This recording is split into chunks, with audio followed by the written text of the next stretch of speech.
Work place ఎప్పుడు ప్లెజెంట్గా ఉండాలి. కొత్త వారు వచ్చినప్పుడు వారిని ఎంకరేజ్ చేయాలి. ఒకవేళ ఎంకరేజ్ చేయడం ఇష్టం లేకుంటే పని చెప్పి చేయించుకోవాలి, కానీ వేధించకూడదు.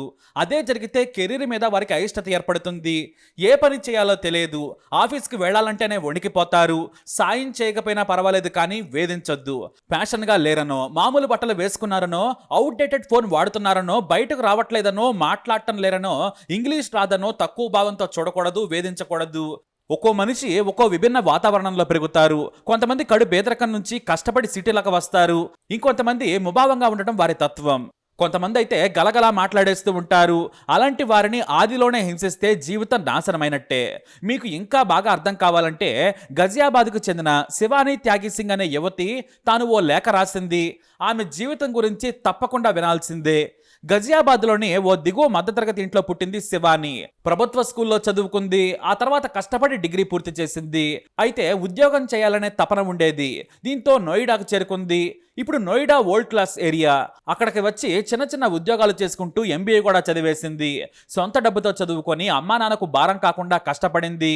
ఇక ఆ తరువాత తనకంటూ ఓ మంచి ఉద్యోగం కావాలి, నాన్నకు భారం కాకూడదు, తమ్ముడి చదువుకు సాయం చేయాలనుకుని కష్టపడింది. అలా చిన్న చిన్న సంస్థల్లో పనిచేస్తూ చివరకు యాక్సిస్ బ్యాంకులో ఉద్యోగం సంపాదించింది. యాక్సిస్ బ్యాంక్ అంటే చాలా పెద్ద సంస్థ. మంచి వాతావరణం కూడా ఉంటుంది.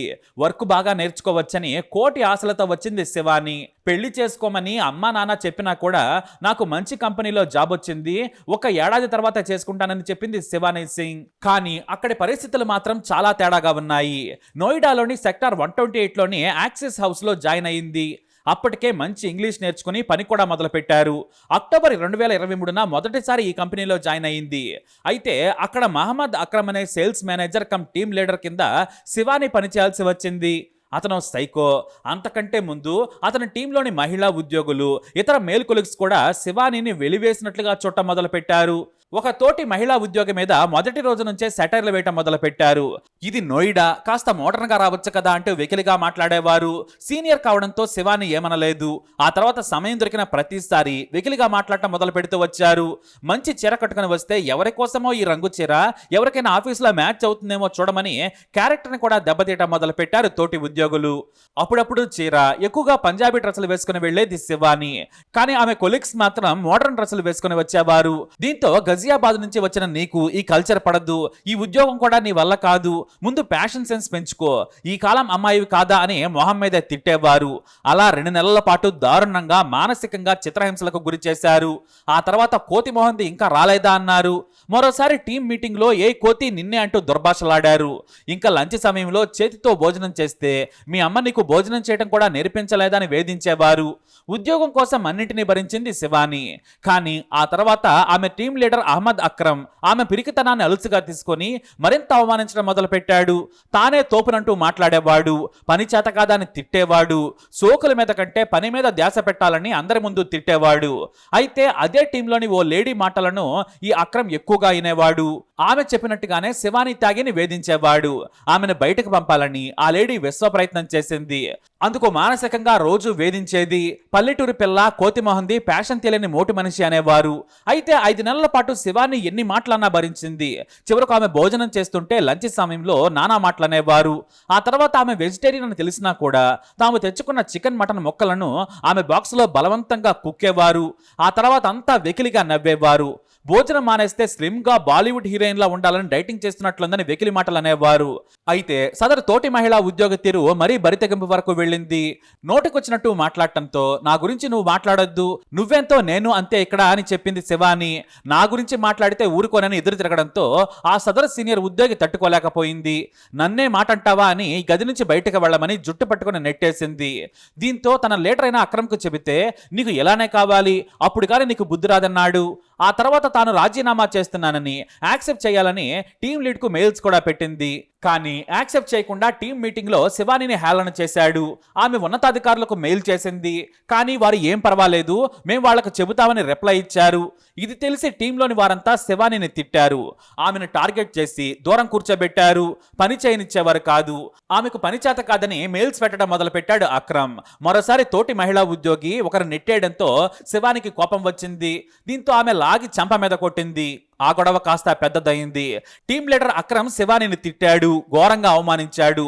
నీకు బట్టలు కూడా సరిగా వేసుకోవడం రాదు, సీనియర్ని కొడతావా అంటూ తిట్టాడు.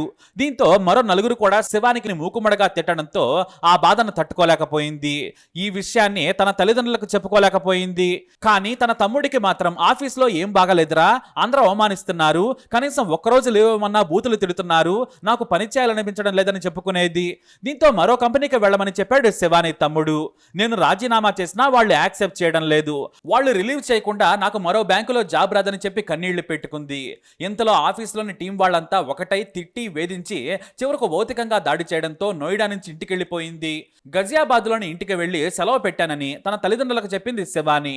గొడవ పెద్దది కావడంతో ఆఫీస్లో పరువు పోయిందని మరునాడు వెళ్ళలేదు. చెప్పా పెట్టకుండా సెలవెందుకు పెట్టావు, ఎందుకు రాలేదని టీం లీడర్ అక్రమ్ ఫోన్ చేసి తిట్టాడు.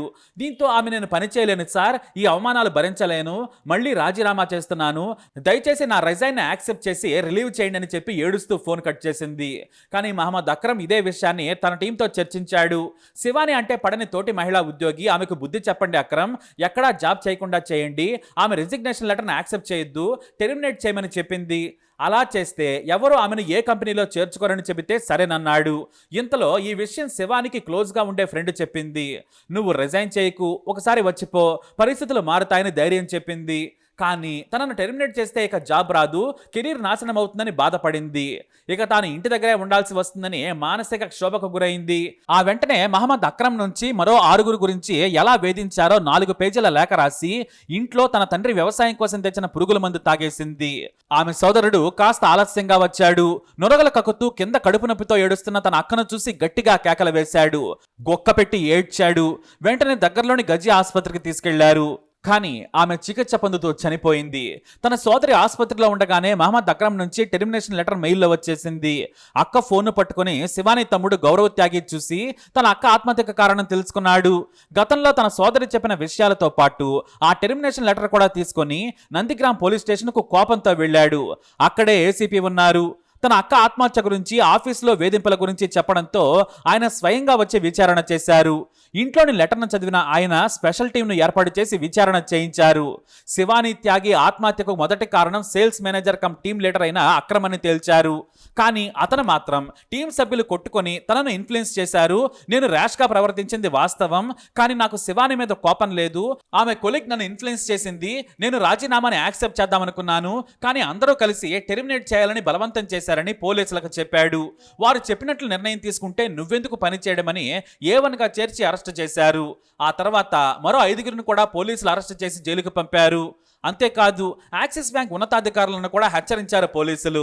వర్క్ ప్లేస్ లో అమ్మాయిలకు భద్రత అంటే హారాస్మెంట్ కూడా చూసుకోవాలని సూచించారు. దీంతో తాము ఇలా జరుగుతుందనుకోలేదు, చాలాసార్లు మెయిల్ చేసింది, ఆత్మహత్య చేసుకునేంత బాధపడుతుందని తమకు తెలియదని, సేల్స్ డిపార్ట్మెంట్ ఇలాంటివి సాధారణంగా జరుగుతున్నాయనుకున్నాం, కానీ ఇక ముందు ఇలాంటివి జరగకుండా చూసుకుంటామని మీడియాకు తెలియజేశారు యాక్సిస్ బ్యాంక్ హెడ్. అలా ఎన్నో ఆశలతో నోయిడాకు వచ్చిన శివానీని వెంటాడి వేధించి చంపారు నీచులు. అందుకే సీనియర్లు కాస్త జూనియర్లను వేధించకండి, వీలైతే వారికి సహకరించండి, మిమ్మల్ని జీవితాంతం గుర్తుపెట్టుకుంటారు. వర్క్ ప్లేస్ లో సీనియర్లు ఈగోలు వదిలేస్తే అసలు ఈ సమస్య ఉండదు.